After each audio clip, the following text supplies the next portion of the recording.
Hey everyone, it's Argonath here from Return of the Fan, and the people involved with Eternals are still trying to make excuses for this movie, but I guess it's too much to ask for movie studios to actually just own up and say they just made a bad movie.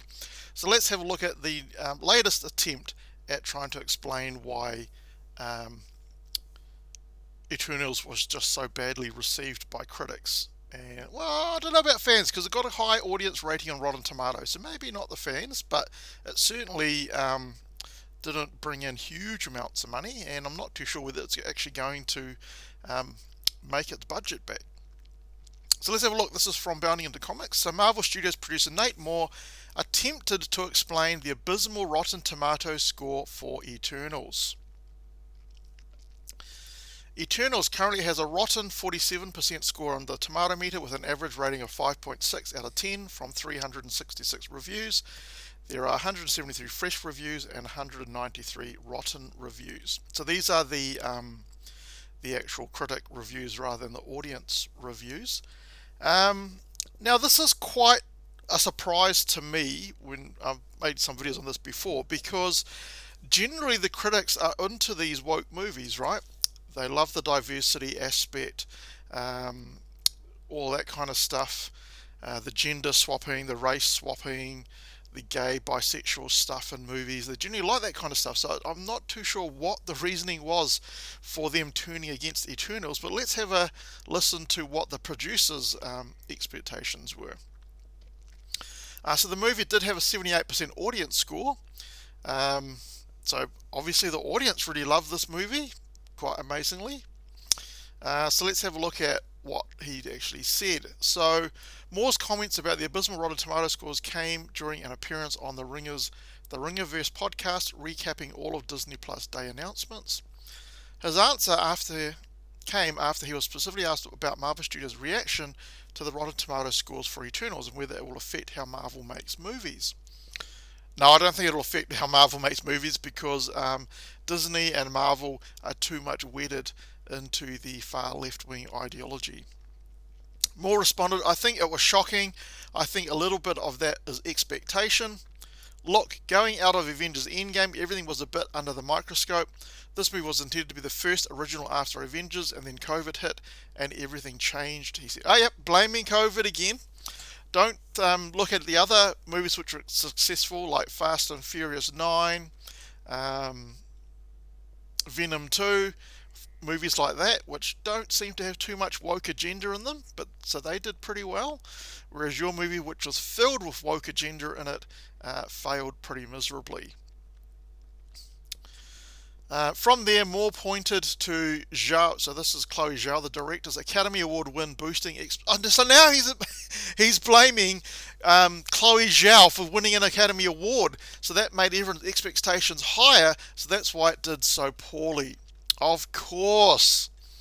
In the meantime, Chloe Zhao won an Academy Award, wasn't an Academy Award winner when we hired her, actually hadn't made Nomadland when we hired her, so I think the expectation on that movie started to grow, right? So it still means she made a crap movie though, right?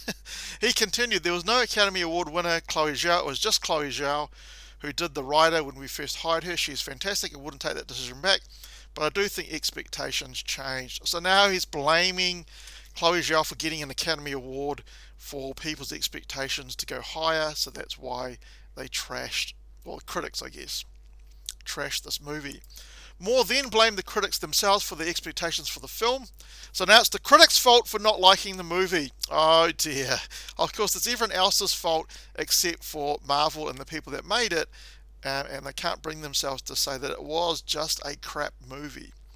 And I think people, because Eternals didn't have one singular source material that anyone really knew, people started to map out their own fantasy version of what the movie was really about without really having any context of what the movie we were making was about.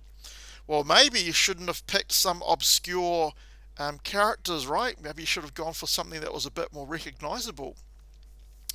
However, he then stated, and look, ultimately you can make something and you send it out into the world to be judged, and it's judged.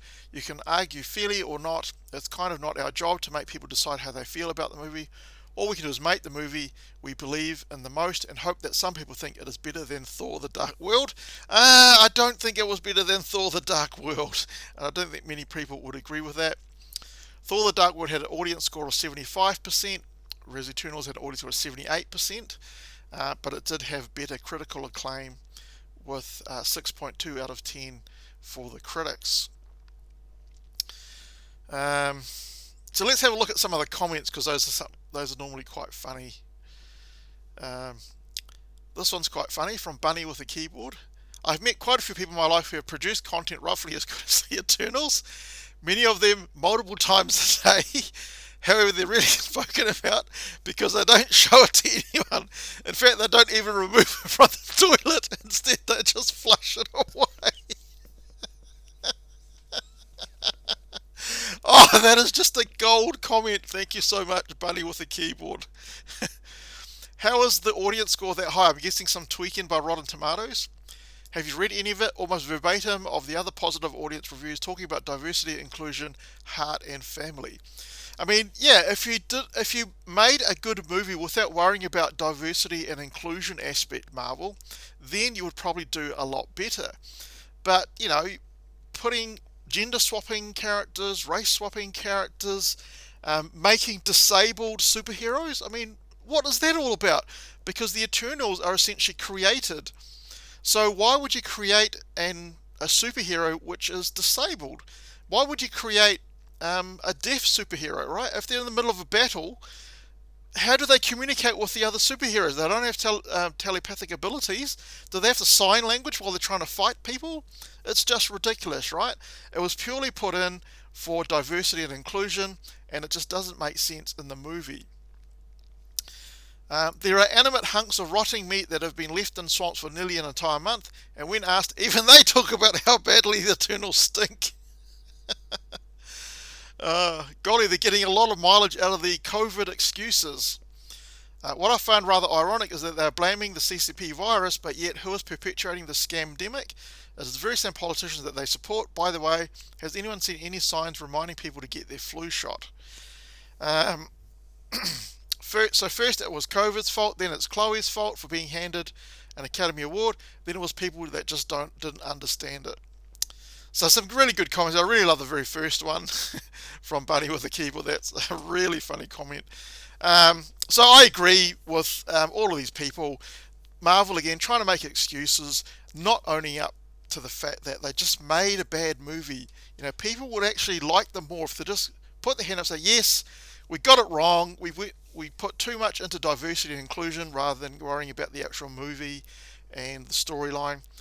We apologise and we hope to do better in the next one. I think people would actually take that from Marvel and give them some slack there. You know, let me know what you think in the comment section about the excuses coming out for Eternals. Do you agree with the excuses, or are you like me and don't agree with them? And if you like this video, give it a thumbs up, and if you don't like the video, you're welcome to give it a thumbs down. And if you like my content, please subscribe as well. Alright, hopefully I'll catch you in the next episode.